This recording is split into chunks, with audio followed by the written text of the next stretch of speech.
A nossa primeira reportagem de hoje mostra como as quadrilhas se organizam para um crime que se tornou frequente na capital paulista: os arrastões. A polícia conseguiu identificar um desses grupos que está envolvido em alguns dos 21 arrastões a bares e restaurantes registrados só neste ano em São Paulo e na região metropolitana. A casa simples, que não despertava a atenção dos vizinhos, funcionava como quartel-general da quadrilha. Eles eram organizados, eles deviam estar fazendo roubo há algum tempo. Dentro da casa, os policiais encontraram várias armas escondidas, uma delas de brinquedo. E nesse quarto, várias bolsas com objetos levados das vítimas. A quadrilha também tinha um hábito incomum. Como troféu, costumava guardar fotos das vítimas e seus parentes.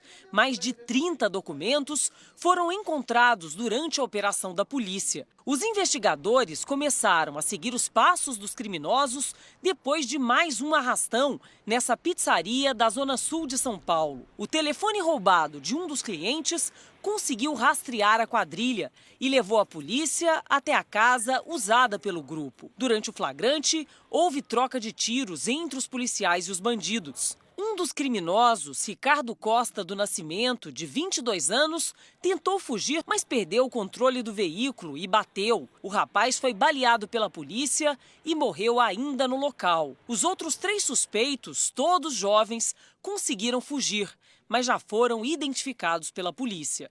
Um crime que tem se tornado corriqueiro e que tem atraído até mesmo a atenção de criminosos de outros estados que estariam se alojando temporariamente em São Paulo para cometer assaltos na região. Ganhar dinheiro, comprar sapatos do bom, andar com um carro importado, tudo com roubos. São Paulo está nata. São Paulo tem joia, São Paulo tem relógio, São Paulo tem tudo.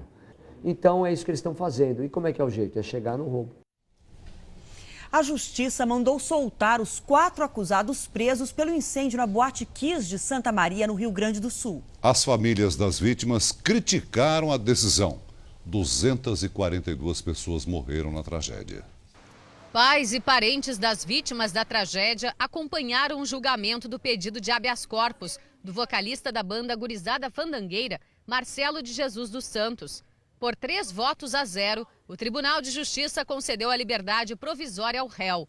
Os outros 3 presos, entre eles os sócios da Casa Noturna, Kiko Spor e Mauro Hoffman, e o produtor da banda, Luciano Bonilha, também foram liberados.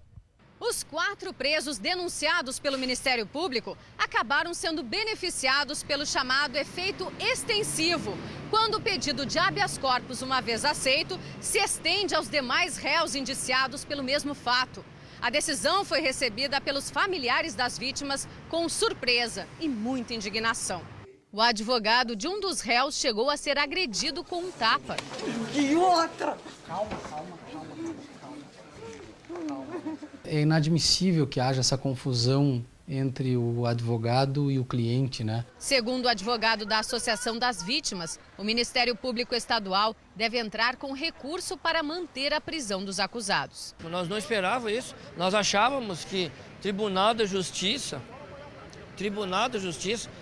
quem ia imaginar uma coisa dessa? É uma vergonha, sinceramente é uma vergonha. As Forças Nacionais de Segurança intensificaram os treinamentos para situações de emergência durante os eventos que serão realizados no Rio de Janeiro. Em terra, no mar e pelo ar. Hoje o Exército mostrou como as tropas de choque vão agir para neutralizar torcedores violentos durante a Copa das Confederações. No treinamento, a Guarda Municipal fica acuada. Uma unidade militar entra em cena para retomar a ordem. A Marinha demonstrou como vai abordar embarcações suspeitas na costa brasileira. O helicóptero conduz os fuzileiros na missão. Depois do sobrevoo, os militares descem em velocidade. Todos estão bem armados e no exercício fazem uma revista minuciosa. Uma outra unidade dá cobertura à ação. O trabalho pode contar com mergulhadores equipados com dispositivo de propulsão. Jatos supersônicos vão vigiar o espaço aéreo 1 hora antes e 4 horas depois de cada partida.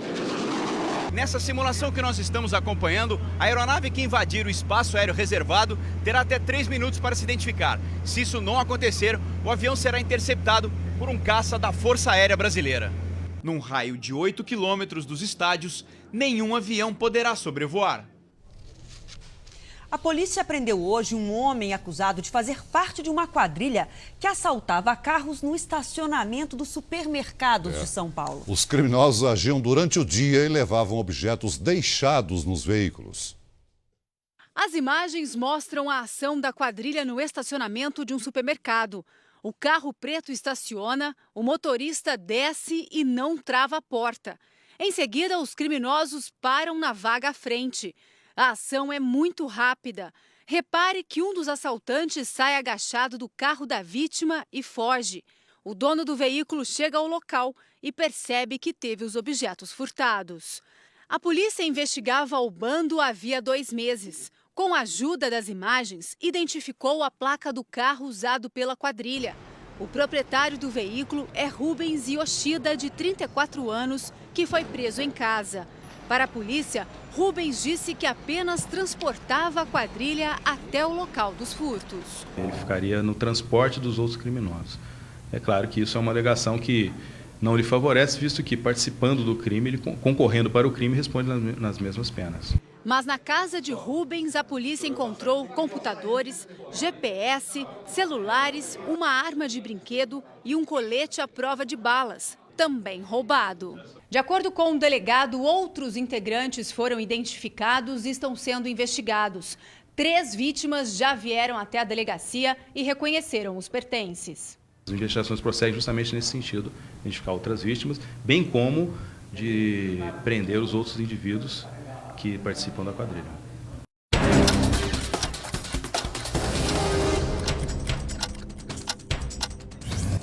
No interior de São Paulo, mais de 100 quilos de cocaína estavam escondidos num compartimento entre o banco e o porta-malas do carro. O motorista foi preso. A droga seria vendida em Belo Horizonte. Polícia descobre um desmanche de veículos e prende quadrilha na zona leste de São Paulo. O sobrado de 2 andares estava cheio de peças de carros. O local recebia 3 veículos roubados por dia. A médica suspeita de antecipar a morte de pacientes na UTI de um hospital em Curitiba se apresentou à justiça. Virgínia Soares responde ao processo em liberdade e garante que é inocente. Aguardando a verdade e confiando na justiça. Um ex-policial é preso em Minas Gerais. Ele é suspeito de tentar atrapalhar investigações da justiça. O subcorregedor foi detido em casa. De acordo com a polícia, o mandado de prisão preventiva foi pedido pelo Ministério Público. Nerivaldo Isidoro Ribeiro foi preso porque teria permitido o vazamento de informações a investigados da Justiça. Como é sigiloso, ele, por ser o subcorregedor e tendo algumas informações, essas informações não podem e não poderiam chegar a nenhum investigado. Por causa da prisão, o subcorregedor pode ser investigado por outras denúncias. Uma delas é de assédio moral contra um cadete há cerca de 6 anos. Ao tomar conhecimento do conteúdo da denúncia, eu disse a ele, pode acionar outro advogado, que aqui nós não temos condições de fazer a defesa do senhor. O tenente-coronel ficará preso neste batalhão até a conclusão das investigações. Na semana passada, ele mesmo pediu o afastamento da corregedoria e entrou com os papéis para ser integrado aos quadros da reserva. O Supremo Tribunal Federal adiou a decisão sobre o caso do estudante Edson Suê, que morreu afogado durante um trote na Universidade de São Paulo. O adiamento atendeu ao pedido do advogado de defesa dos 4 estudantes acusados pela morte de Xisuê. O Superior Tribunal de Justiça havia arquivado o processo por falta de provas. 14 anos depois, a família do estudante morto ainda busca por justiça. Mesmo depois de tanto tempo, Donien ainda reluta em falar sobre a morte do filho. Encontramos com ela na loja da família. Donien não tem dúvida de que Edson Suê sofreu violência antes de morrer afogado. A senhora gostaria que fosse julgada, se as pessoas fossem para julgamento? Claro, né? Tem que ter juiz, né? se não tem justiça, né, todo mundo faz de novo. No dia 22 de fevereiro de 1999, o corpo de Edson foi encontrado na piscina, onde estudantes aprovados no curso de medicina participavam de uma festa promovida por veteranos da USP. Edson teria sido vítima de um trote violento. O laudo revelou que o estudante morreu afogado.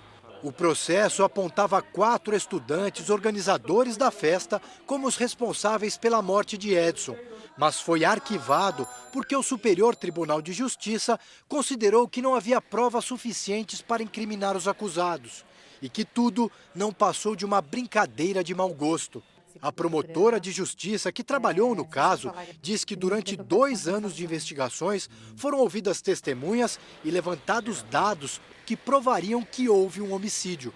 Isso não é um acidente, nós não podemos considerar que pessoas que tenham nível superior se deem ao luxo de causar acidentes dessa natureza. A decisão do ministro Marco Aurélio Mello transfere a análise do caso para a próxima semana. Só então a Suprema Corte do país definirá se há elementos suficientes para colocar os 4 estudantes, hoje médicos formados, no banco dos réus.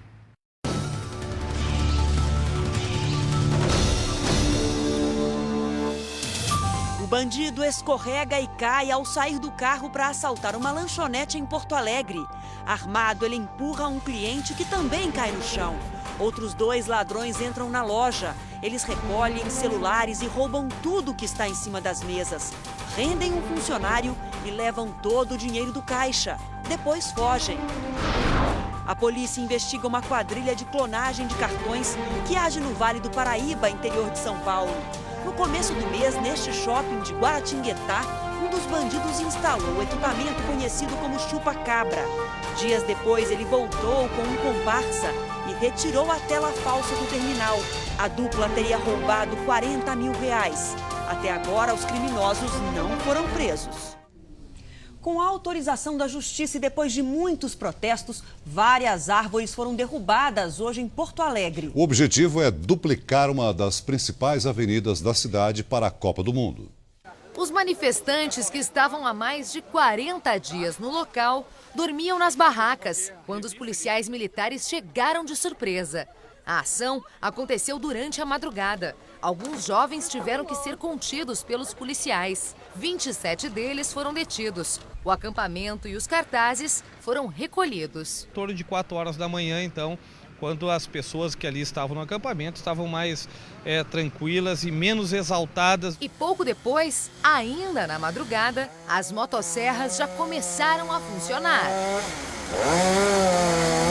No total, a prefeitura informou que 70 árvores serão derrubadas. 130 já foram replantadas e também vamos replantar mais 2.000 árvores. O corte foi autorizado pela Justiça há pouco mais de uma semana. A derrubada das árvores faz parte de um projeto para as obras da Copa de 2014, a duplicação de uma das principais avenidas que ligam o centro com a zona sul de Porto Alegre. A população, ao se deparar com as árvores cortadas, ficou dividida. Eu sou contra porque assim, a prefeitura podia planejar melhor essa obra e ter evitado isso. As árvores podem ser plantadas mais para lá, mais para cá, e aqui vai desafogar bastante o tráfego, aí, que está bem complicado na região. Agora à noite, cerca de 300 manifestantes entraram em confronto com a Guarda Municipal em frente ao prédio da Prefeitura de Porto Alegre. Eles protestam contra o corte de árvores.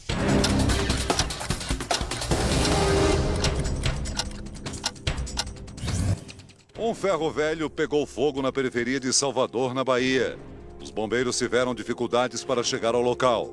De acordo com funcionários, um vazamento de gás pode ter sido a causa do incêndio. Ninguém ficou ferido. Os comerciantes da Feirinha da Madrugada em São Paulo protestaram contra uma ordem judicial. A polícia militar precisou ser chamada. Os lojistas e funcionários devem deixar o local, que vai passar por reformas. Um pequeno avião caiu e pegou fogo numa rua de Sorocaba, interior de São Paulo. O piloto e o copiloto morreram carbonizados. Antes da queda, a aeronave bateu nas árvores e atingiu 2 casas. As causas do acidente serão investigadas. Uma empresa publicou um anúncio na internet com promessas de crédito rápido e juros baixos. Parecia bom demais para ser verdade, mas muitas pessoas foram atraídas por essas facilidades oferecidas e caíram num golpe. Perderam o pouco que tinham. Veja na reportagem de Og Ibrahim. No site da suposta financeira, propostas atraentes de empréstimos com valores de até R$500 mil e com juros bem abaixo do mercado. Esse é o chamariz para atrair as vítimas.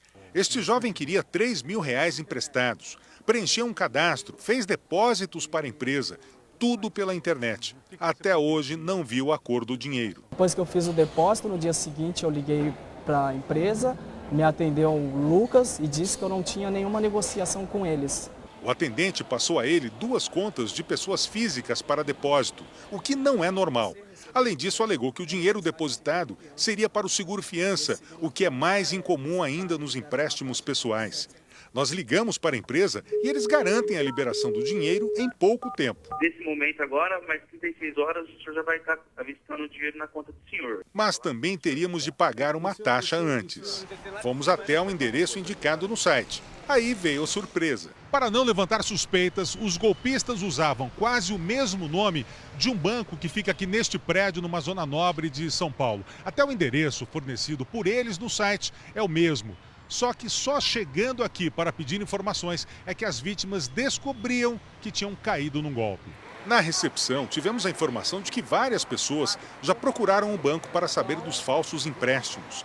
Mas a instituição confirmou que não tem relação nenhuma com a suposta financeira. Além do endereço, no site os golpistas também usam o CNPJ do banco. O Procon alerta: cuidado com as promessas de dinheiro fácil e barato pela internet. Se há uma oferta muito atrativa, o consumidor deve cercar ainda de mais cuidados do que aqueles que já são necessários normalmente para não cair num golpe, porque o barato pode sair muito caro.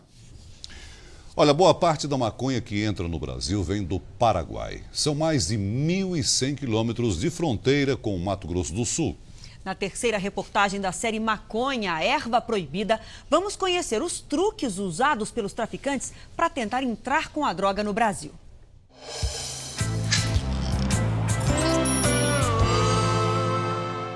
Maconha em carro, em caminhão, em ônibus e na mão de adolescentes. O Paraguai, um dos maiores produtores de maconha do mundo, tem 1.100 quilômetros de fronteira com Mato Grosso do Sul. Em alguns pontos, uma simples rua separa o Brasil do território da erva, onde as autoridades fazem vista grossa para o comércio da droga. A rotina da polícia brasileira na região é combater o tráfico. O Departamento de Operações de Fronteira apreendeu mais de 23 toneladas no ano passado e mais uma batelada este ano.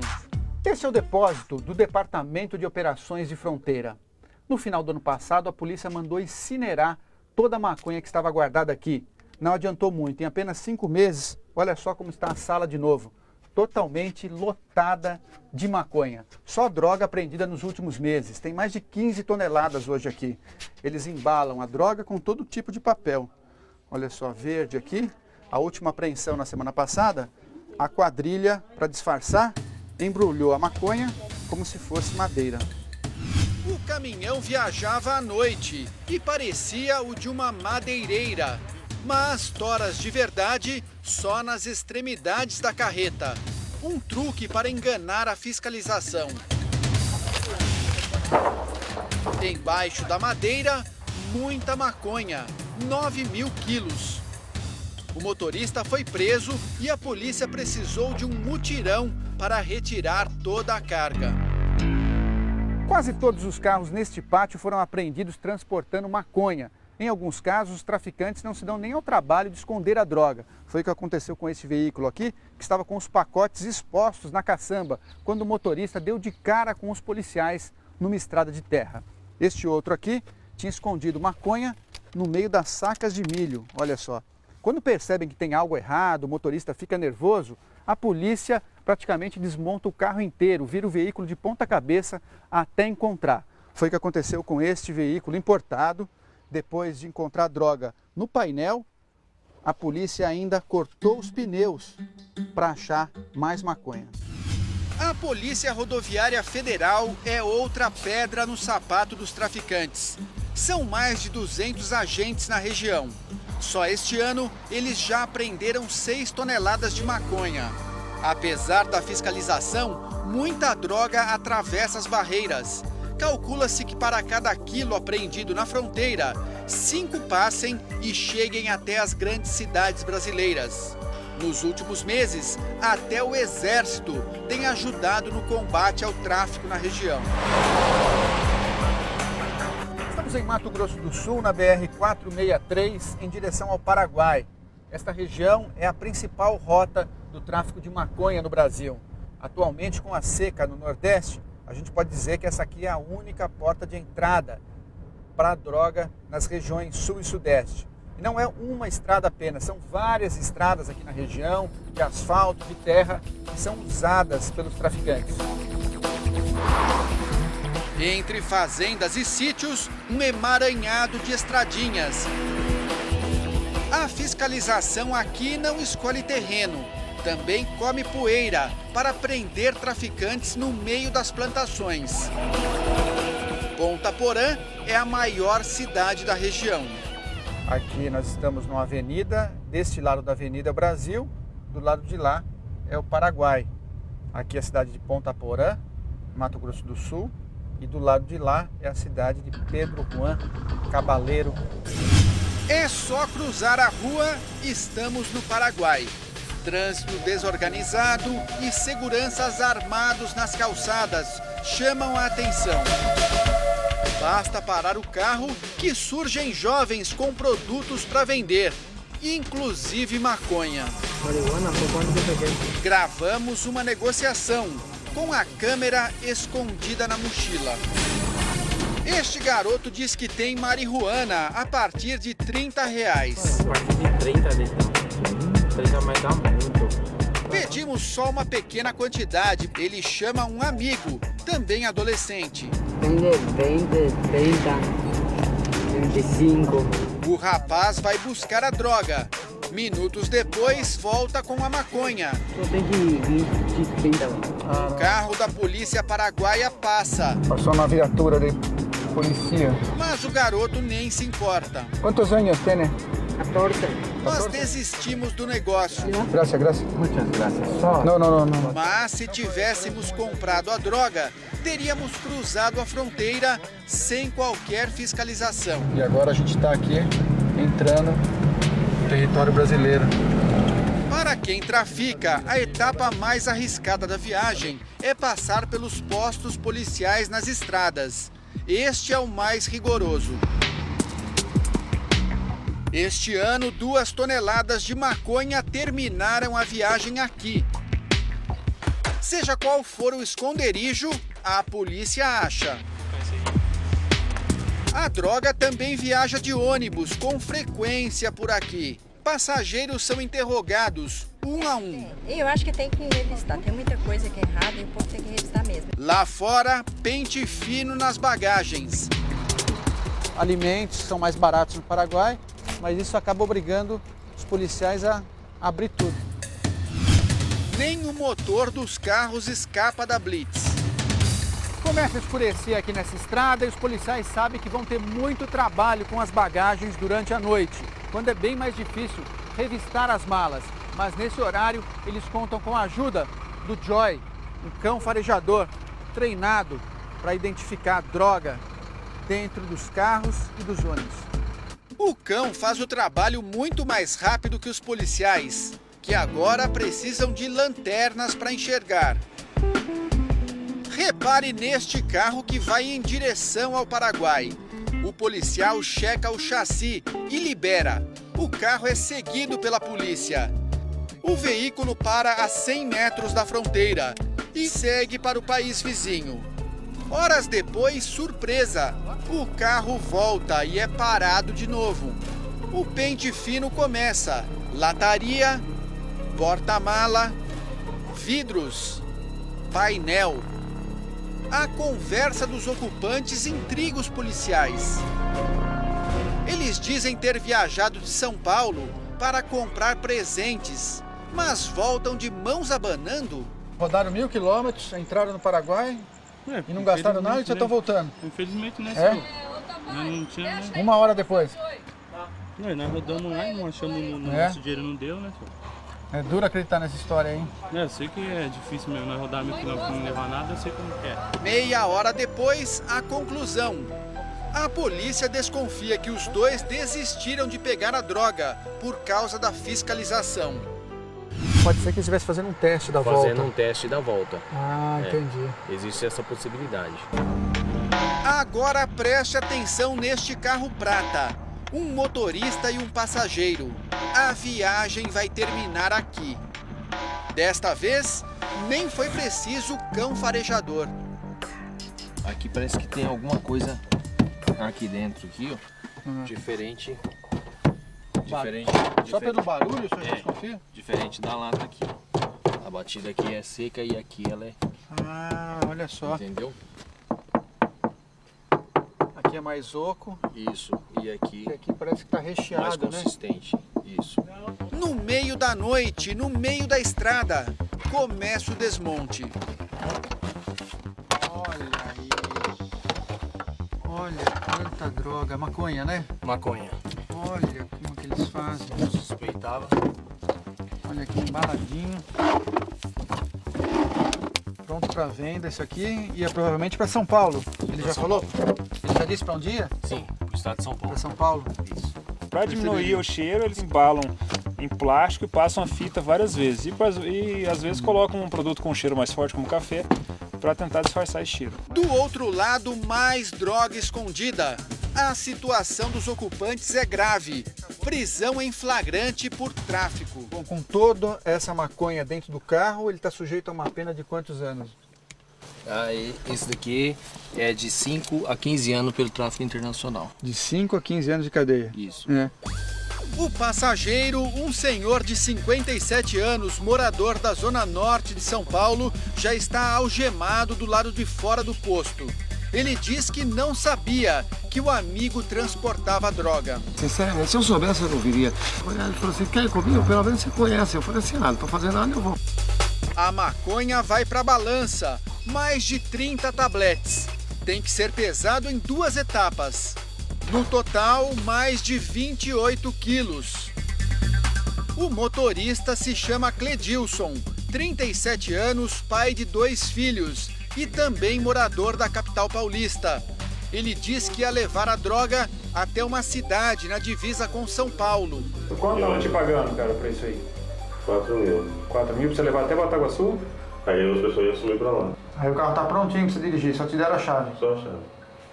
Você chegou a ver o serviço que eles fizeram? Juro que eu não vi, não sabia, não tinha nada. Você não sabe nem quanto eles puseram lá? Não sei, eu sei que mais ou menos assim, eu acredito que tinha mais ou menos 30 quilos, foi que... Tava combinado? É, entendeu? Tá. No Paraguai, o quilo da maconha custa R$50. Em São Paulo, os 28 quilos valeriam cerca de R$20 mil. Como é que vai ficar a tua vida agora? Só por Deus, uma besteira da minha vida. A viagem dos dois continua assim, no camburão. A oportunidade de ganhar dinheiro fácil acabou mal.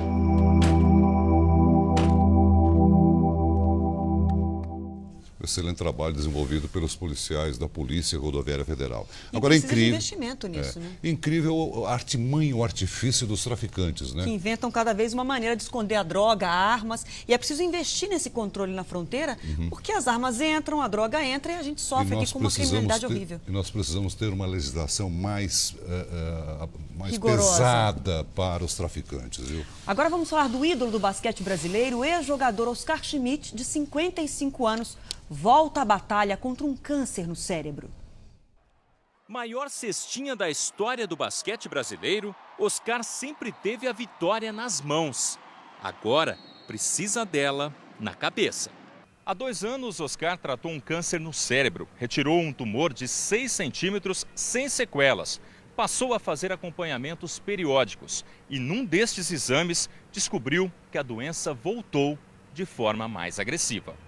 O ex-jogador tem um glioma no lobo frontal esquerdo do cérebro, uma parte ligada à linguagem e ao comportamento.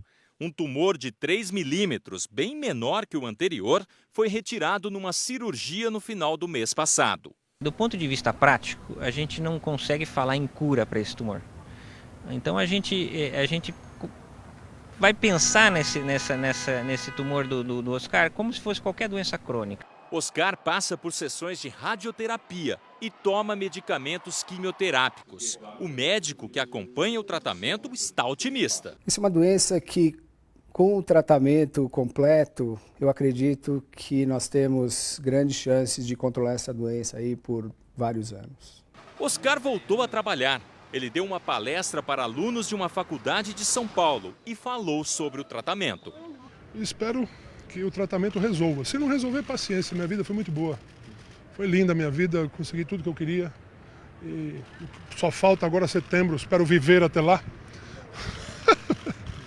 Em setembro, Oscar participará de um evento nos Estados Unidos. Ele foi eleito para o Hall da Fama do basquete, a maior premiação individual da modalidade. Amigos se unem pela recuperação do ídolo. Eu tenho certeza que garra jamais vai faltar ao Oscar, coragem jamais vai faltar e assim, aquilo que a gente via nas quadras, ele é assim como pessoa também. Esse é mais um desafio na vida dele e tenho certeza absoluta que ele vai saber sair dessa jogada, vai montar uma jogada bacana para sair dela, para chutar uma bola de 3 e meter de chuar. Com certeza fica a torcida do Brasil inteiro para que ele supere essa fase. Que ele tenha muitos setembros, né?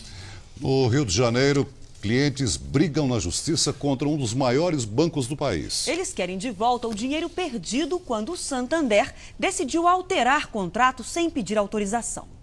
Rafael foi um dos primeiros correntistas a perceber a irregularidade. O dinheiro que investiu durante 15 anos havia sido retirado de repente da poupança e aplicado num fundo de renda fixa, sem a permissão dele. Eu continuei com o mesmo rendimento que tinha antes de poupança, só que passando a pagar imposto de renda. Ou seja, perdeu dinheiro. Eu perdi dinheiro. O cliente pediu explicações ao banco. A resposta que eu tive foi uma resposta vaga, que simplesmente manteria a questão, porque não daria como retroceder. Então eu acho que é um banco que tem que repensar o respeito que ele tem pelos clientes. Revoltado, Rafael criou um blog para alertar pessoas que também foram lesadas. O movimento cresceu e as reclamações também. O Ministério Público entrou com uma ação contra o Santander.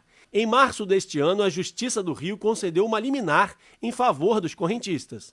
A decisão obriga o Santander a devolver para a caderneta de poupança os valores aplicados em renda fixa, sem a autorização dos clientes. E ainda estipulou uma multa de R$20 mil por dia se a liminar for descumprida. Mas o banco recorreu e os clientes ainda esperam uma solução. Bancos e financeiras respondem por 27% das ações movidas no Tribunal de Justiça do Rio. Só no mês de abril deste ano foram mais de 13.500 queixas. Para este promotor, a quantidade de pessoas que procuram a justiça ainda é pequena em relação às que são prejudicadas. Viola-se o direito do consumidor no atacado e indeniza-se no varejo. Qual dessas pessoas vai realmente parar tudo, se mobilizar para processar o banco e evitar o prejuízo que está sendo causado a ela? Em nota, o Banco Santander disse que não se pronuncia sobre casos que ainda serão julgados pela Justiça. Agora, um problema que aflige a todos nós. Menores infratores cada vez mais violentos, descontrolados e perversos. Como lidar com estes adolescentes que vivem na criminalidade? Existe um caminho de volta? O repórter Eduardo Ribeiro foi buscar a resposta dentro da Fundação Casa, a instituição de São Paulo onde muitos desses jovens estão apreendidos.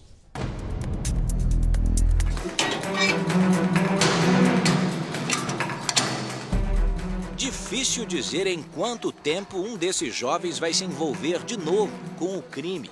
Eles sabem que o que fizeram é grave, mas nem sempre podem garantir que vão parar. E agora, você acha que está pronto para enfrentar a liberdade de outro jeito? Agora estou mais ou menos. Ainda não? Não, estou querendo ir embora, mas não sei se dá uma recaída nessa. Os crimes cometidos por eles são quase sempre de uma crueldade inexplicável. Foi uma execução ao ar livre. As imagens que chocaram o país são de abril, quando o estudante Vitor Hugo chegava em casa. Apesar de entregar o celular, levou um tiro a queima-roupa. Quem aparece puxando o gatilho não é mais criança e nem adulto ainda. Este outro garoto tem só 13 anos, mas era o mais violento de um grupo de 10 menores que faziam arrastões na zona leste de São Paulo. E quando o único brinquedo do adolescente é a réplica de uma arma. Com ela, este menino assaltou dezenas de vítimas até ser parado pela polícia. Será possível recuperar quem aprendeu que crime é trabalho? Em São Paulo, há mais de 10 mil menores na antiga FEBEM, a Fundação Casa. Muitos sairão daqui corrigidos, mas quantos voltarão para casa ainda mais violentos? Esta mãe denuncia que o filho foi espancado na fundação.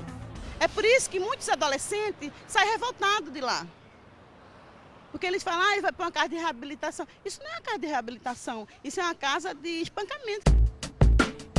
Vinícius foi internado várias vezes na antiga FEBEM. Na primeira, tinha 13 anos. Da última, saiu com 18. Você já apanhou lá dentro? A triagem. Acontece. Você é novo, né? Você não pode conversar. Então, até se você se acostumar com a ideia de não poder falar, você vai sendo corrigido, até você aprender. O rapaz que já assaltou com arma na mão, bateu, apanhou e testemunhou rebeliões durante a internação é hoje um dos funcionários mais promissores dessa empresa. Vai se formar engenheiro. Olha, a vida que eu tinha era uma coisa, era ostentação, né? Você ostentava. Hoje, aquela vida você não podia fazer planos, né? É uma vida que você não pode fazer planos. Hoje eu posso, né? Um dos chefes confirma o potencial do garoto. Ele resolveu largar essa vida que ele tinha e resolveu investir no estudo para poder melhorar de vida, né? Vinícius fazia parte de um grupo de 8 menores que cometiam assaltos, estouravam cofres e amedrontavam suas vítimas. Desses 8, quantos estão em liberdade? 1. Só 1, além de você? Além de mim. Quantos morreram? 2. 2 morreram. Que sensação isso dá, Vinícius? Quando eu paro para lembrar, é triste. Já chorei, já... Um dos motivos que faz com que eu não volte, né, também.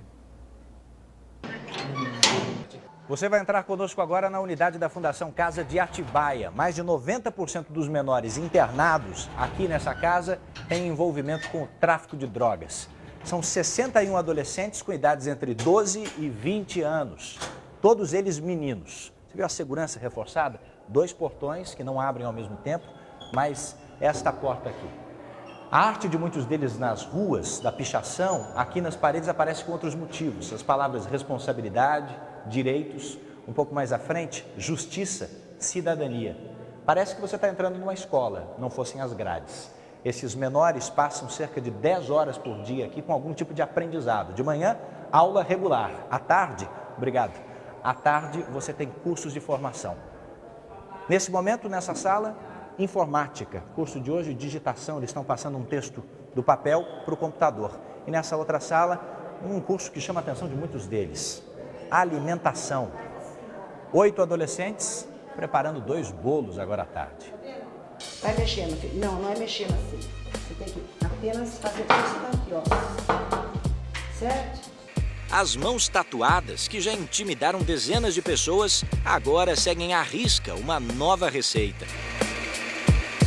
Você já tinha visto o balanço de precisão antes? Já. Mas o que você pesava no balanço de precisão antes? Cocaína, pedra, maconha. Os dedos começam a desvendar os atalhos do computador. Você vai dar primeiro o acento, depois a letrinha. Ah, só isso? Descobertas simples, pelas quais a maioria aqui não tinha interesse. Porque lá fora, a preocupação era apenas ganhar dinheiro e não ser baleado. Várias vezes eu quase levei tiro da polícia, assim. Várias vezes. Só que Deus deu uma oportunidade para mim de estar aqui, eu estar morto, né, assim. Preferia estar aqui agora. Essa unidade tem 14 dormitórios, cada um deles para 4 adolescentes, todos os dormitórios protegidos por vidro e grades. Nós estamos no quarto do Alexandre, ele tem 18 anos, Fumou baseado pela primeira vez com 11. Qual era a tua vida lá, que é bem diferente dessa que a gente está conhecendo aqui? Acordava de manhã, subia pra biqueira e virava a noite inteira lá. Vendendo, usando. Já cheguei a fazer R$700 num dia. Pra mim. E o adolescente, ele é único, né? Seja da classe A ou da classe C, ele tem os mesmos sonhos, os mesmos desejos, quer vestir a mesma roupa, o mesmo tênis. E ele faz o que for preciso para isso. E aí ele acaba infracionando para estar dentro daquele grupo, né, que chama mais atenção. A mulher que dirige a unidade trabalha há 25 anos com menores infratores. Se acostumou às histórias cruéis e à paisagem bonita, mas enjaulada. A nossa liberdade está garantida, né? Então a gente faz todo o trabalho para que eles possam também conquistar essa liberdade, também sair de trás dessas grades. Houve um tempo que o modelo para a construção de algo assim estava mais no presídio do que na escola. Era outra estrutura. Esses tempos mudaram? Mudaram. A fundação está transformando, né? O modelo é diferenciado, o atendimento é mais individualizado, são menos adolescentes por centro de atendimento. Um dos casos que emocionam a diretora é o do garoto de olhar triste, que vem de uma família de artistas de circo. O avô era palhaço, o pai domador, a mãe contorcionista, mas ele acabou ladrão. E ele tá nessa foto aqui, ó. Quem é você aqui? Eu sou este aqui, o palhaço. Todos lá assistindo a apresentação de vocês. Você sabe que muitas dessas pessoas não acreditavam que fossem te ver aqui de novo. Sim, o que aconteceu, hein? Foi muita turbulência na minha mente. Passei por uns momentos ruins. Mas eu estava bem, eu estava trabalhando, estudando. Tive um filho, estava sossegado. Aí deu uma viravolta na minha vida, eu decidi que ia voltar. Foi uma escolha mesmo. Por causa de dinheiro? Também. A vontade é de dar a volta por cima e mostrar para o filho que acaba de nascer que ainda é tempo de ser um bom pai. É tarde, mas não para por aqui, posso mudar. O que você quer fazer? Eu sou mesmo assim engenheiro civil. O exemplo para o ex-ladrão vem de outro futuro engenheiro, Vinícius. Depois de 3 internações, começou a mudar de vida num curso de auxiliar de encanador dentro da Fundação Casa. Na empresa, virou projetista e sonha ainda mais alto. Terminar a faculdade, né? Primeiro, pegar o CREA, né? Virar um engenheiro.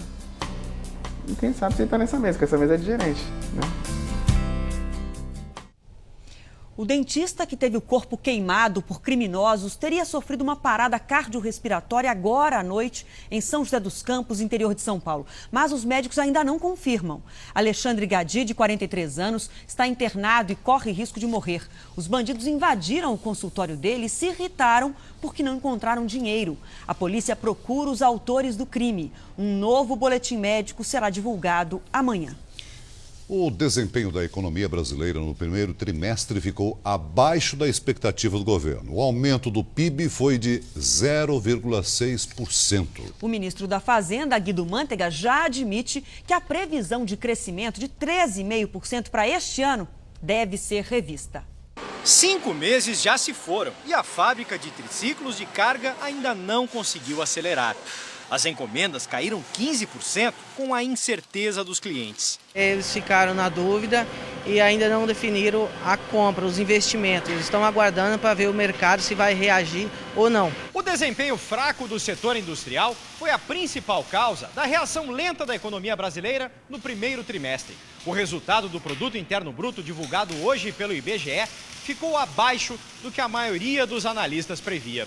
O crescimento foi de 0,6% em relação ao último trimestre do ano passado e de quase 2% na comparação com o mesmo período em 2012. O melhor desempenho foi da agropecuária. A indústria caiu 0,3% na comparação com o trimestre anterior. O consumo das famílias ficou praticamente estagnado. A inflação é muito ruim e faz o brasileiro consumir menos, considerando que o consumo das famílias representa 62% de toda a economia. O ministro da Fazenda descartou novas medidas de estímulo à economia e comparou o resultado do PIB brasileiro com o de outros países. Nós tivemos um crescimento muito maior que os países da zona do euro, certamente, e os Estados Unidos foi um dos poucos países que teve um crescimento maior no primeiro trimestre do que no quarto.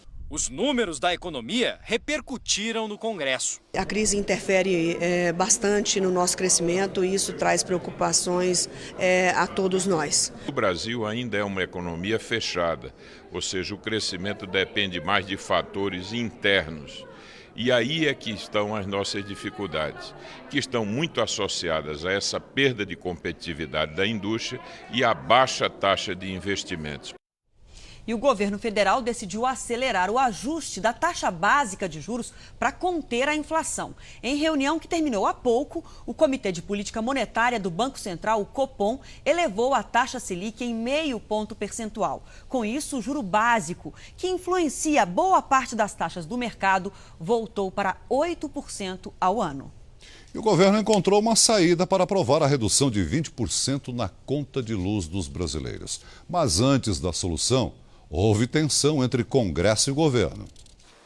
A queda de braço entre políticos por causa do prazo para a votação de medidas provisórias quase transformou em vítima o bolso dos brasileiros. Os senadores decidiram não votar a MP que permitiu um desconto na conta de luz por falta de prazo para analisá-la. A medida perde a validade nesta segunda. A presidente tem tido todo o apoio do Congresso. Fiz questão de indicar o caminho da solução. As pessoas que estão próximas da presidente precisam ter um pouco a dimensão do funcionamento das instituições. Planalto e líderes governistas correram para encontrar a saída para não voltar atrás do desconto da conta de luz, uma das prováveis bandeiras da futura campanha da presidente Dilma à reeleição.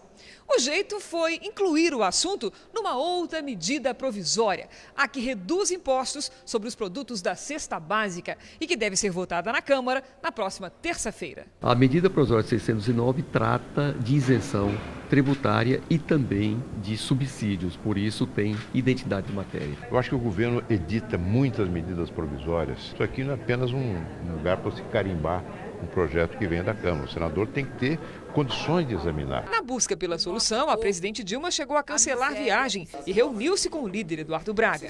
Pelos planos governistas, o assunto deve ir à sanção presidencial até o final de junho. Um decreto da presidente vai antecipar 2 bilhões e 800 milhões de reais às empresas de energia para garantir o desconto médio de 20% nas contas de luz até dezembro. Nada se alterará na conta de energia dos brasileiros. Um tornado atingiu uma pequena cidade da Itália a 25 quilômetros de Milão. Um cinegrafista amador flagrou de dentro do carro um movimento em que o tornado atinge uma área industrial. O fenômeno levantou uma nuvem de destroços. Estruturas de metal ficaram retorcidas. Caminhões foram derrubados pelos ventos. Ninguém ficou ferido. E as câmeras de uma faculdade no estado americano do Illinois registraram a força destruidora de uma enchente. A água represada na entrada do prédio quebra a estrutura de vidro e, em seguida, a porta de acesso. A correnteza arrasta cadeiras e mesas. Por sorte, o prédio estava vazio. Ele vai ficar fechado até que os funcionários consigam consertar os estragos. Temporal e muitos prejuízos hoje em Uberlândia, Minas Gerais. Uma forte chuva de granizo atingiu a cidade. Choveu mais que o dobro da média para o mês de maio. Vários pontos ficaram alagados. Muros foram derrubados pela força do vento. A enxurrada arrancou placas de asfalto e arrastou carros. Segundo o Corpo de Bombeiros, alguns moradores tiveram ferimentos leves. Uma jovem de 21 anos chegou a ser levada pela correnteza. Ela foi socorrida e passa bem.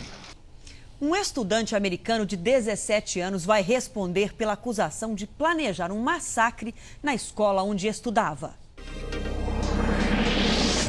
Grant Acor foi preso depois de uma denúncia anônima. Na casa da mãe do adolescente no estado do Oregon, a polícia apreendeu 6 tipos de bombas caseiras e mapas da escola. Grant planejava um ataque inspirado no massacre de Columbine, em que 2 estudantes mataram 13 pessoas. Um grupo de manifestantes tentou atrapalhar a chegada dos noivos no primeiro casamento gay da França. Teve empurra-empurra na porta da prefeitura de Montpellier, onde a cerimônia foi realizada. Um homem de 22 anos foi preso no interior da França, acusado de esfaquear um militar no último sábado. Uma TV francesa divulgou imagens das câmeras de segurança do metrô que mostram o suspeito pouco antes do ataque. A polícia investiga se o crime tem alguma relação com o terrorismo. O militar foi ferido no pescoço, mas sobreviveu. O tempo abre e os termômetros despencam no sul do Brasil neste feriado. No Sudeste, a chuva e o frio continuam, só volta a esquentar no sábado. As imagens de satélite mostram nuvens carregadas, concentradas sobre o centro e sul do Brasil. Amanhã, uma área de alta pressão vinda da Argentina empurra a chuva causada pela frente fria em direção ao Sudeste. Esse sistema deixa o dia ensolarado e gelado nos 3 estados do sul. Em Porto Alegre, o feriado começa com 7 graus, à tarde faz 19. Chove ao longo do dia, principalmente do Acre até o Rio de Janeiro e São Paulo. No Nordeste, chove nesta área do litoral. Do Ceará até a Bahia, o sol brilha forte e faz calor. E até domingo volta a chover forte nas áreas em azul mais escuro. Nas áreas brancas, o sol predomina e fica quente. Na sexta-feira pode gear na Serra Catarinense, com mínima de 4 graus abaixo de zero. Em São Paulo, o sol brilha forte e faz calor no sábado. Amanhã chove e a máxima é de 20 graus. No Rio de Janeiro, tempo instável e abafado. Máxima de 28. Foi divulgada hoje a prévia do edital para que 2 aeroportos brasileiros sejam privatizados. E dessa vez as regras para as empresas interessadas estão mais rígidas. Mais 2 aeroportos serão privatizados. Agora é a vez do Galeão, no Rio de Janeiro, e Confins, em Belo Horizonte. A Agência Nacional de Aviação Civil divulgou nesta quarta-feira a prévia do edital para as privatizações. A expectativa é que o edital seja lançado em setembro e o leilão aconteça no fim de outubro. O governo espera arrecadar 6 bilhões e 200 milhões de reais com as concessões. Se os prazos forem respeitados, as obras devem começar no primeiro semestre do ano que vem. Agora, o processo está mais rígido, uma tentativa de melhorar a qualidade do serviço para o usuário. A primeira mudança que me parece fundamental é que o passageiro seja tratado como cliente. Ele não é tratado como cliente. Ele paga e merece qualidade de serviço, merece preço e merece segurança. Com estes 2 novos aeroportos, serão 5 privatizados. Guarulhos, em São Paulo, Viracopos, em Campinas e o Aeroporto Internacional de Brasília. Aqui em Brasília, a previsão é que até a Copa do Mundo sejam reformados os 2 terminais de embarque e que um novo seja construído. Os estacionamentos também estão sendo ampliados, o que era uma reclamação frequente dos usuários. O aeroporto de Brasília recebe por ano 16 milhões de passageiros. Os usuários, quando vêm de carro para cá, tem que ficar rodando pelo menos uma meia hora antes e mesmo assim é muito difícil encontrar estacionamento. Numa festa de casamento nos Estados Unidos, os noivos entraram numa fria. Tudo ia bem até que alguém teve a ideia de tirar uma foto num deck. 27 pessoas em cima da estrutura e o resultado só poderia ser esse. Noivos e convidados caíram no rio. E entre risadas, roupas encharcadas, todos ficaram bem. Só uma das madrinhas quebrou o braço. Os noivos já estão em lua de mel. E continua repercutindo o caso do bebê chinês, né? Para a polícia, a queda do recém-nascido na tubulação de esgoto de um prédio da China foi acidental. A mãe disse que tentou resgatar o bebê de dentro do vaso sanitário, mas não conseguiu. O quarto do menino virou atração do hospital na província de Zhejiang. Todos querem conhecer o recém-nascido que comoveu o mundo após ser resgatado da tubulação de esgoto de um prédio. Aqui ele é conhecido como Bebê 59, o número da incubadora em que está. Essa mulher se emocionou ao saber que alguém tão pequeno passou por tanto sofrimento. A polícia ainda investiga o caso, mas diz que, por enquanto, considera a queda um acidente. A jovem de 22 anos não teve identidade revelada. No depoimento, ela afirmou que sentiu fortes dores e, quando deu à luz, o menino teria caído no vaso sanitário. Ela alegou que tentou pegar o bebê, mas não conseguiu e, por isso, chamou o administrador do prédio. Segundo testemunhas, a jovem acompanhou todo o resgate aflita. Com medo de ser punida, não contou a ninguém que o recém-nascido era seu filho. Só admitiu ser a mãe do menino depois que os investigadores encontraram panos sujos de sangue e brinquedos no quarto dela. A jovem está internada com sérias complicações após o parto inadequado. A mãe afirma que escondeu a gravidez da família porque o pai se recusou a assumir a criança e ela não tinha condições de pagar um aborto. O bebê já está pronto para deixar o hospital. Ele deve ser encaminhado para a adoção. E uma cadela de 10 meses salvou a vida do dono nos Estados Unidos. Michael estava no quarto quando sofreu um derrame e caiu desacordado. A cadela Cook foi a única que viu e correu para avisar a mulher de Michael. Cook a levou até o marido e a ambulância foi chamada. Segundo os médicos, se o atendimento demorasse um pouco mais, Michael poderia não resistir. Cook nunca foi treinada e está com o casal há apenas 10 meses. Michael agora chama a cadela de filha e diz: ela pode pedir o que quiser. Um vídeo que já teve mais de 8 milhões de visualizações na internet mostra os últimos dias de um adolescente americano com câncer. Num dos trechos, uma música para se despedir da família e dos amigos. A reportagem é de Heloísa Vilela. Entre parentes e amigos, Zack Soube já tinha um lugar mais do que especial. Sempre sorridente, o rapaz enfrentou com doçura e coragem a notícia mais difícil. O câncer, que apareceu nos quadris aos 14 anos, foi tratado com quimioterapia. Mas aos 17, os médicos descobriram que a doença chegara aos pulmões. Restavam talvez 6 meses de vida. E o namoro estava apenas começando. Amy Adanley também foi corajosa. Ficou ao lado de Zack para viver o que o tempo permitisse. Quando ele ficava muito triste, os dois faziam planos, conta Amy. Casamento, filhos. Com Sammy Brown, parceira desde a infância, Zack compôs Clouds, ou Nuvens em português. A música lamenta o tempo curto, mas também fala em subir as nuvens para ver de lá uma outra paisagem. Essa música, diz a mãe de Zack, foi a forma dele dizer que está bem, de se despedir. Eu vou precisar dela depois. Os últimos dias de Zack foram gravados e transformados em vídeo. Um vídeo alegre que celebra a vida e já foi visto por mais de 8 milhões de pessoas. Nele, Zack também se despediu dos irmãos. Agradeceu aos pais por tudo que fizeram e deixou um recado aparentemente simples, mas essencial. Queria que todo mundo soubesse que você não precisa descobrir que está morrendo para começar a viver. Zack disse aos pais que não queria ficar no hospital, um lugar frio. Preferia a companhia dos amigos e da família. Zack Soube morreu na segunda-feira da semana passada em casa, poucos dias depois de completar 18 anos. Ele tinha osteosarcoma, um tipo raro de câncer. Mas com a música, tirou a doença do foco e disse tudo em poesia.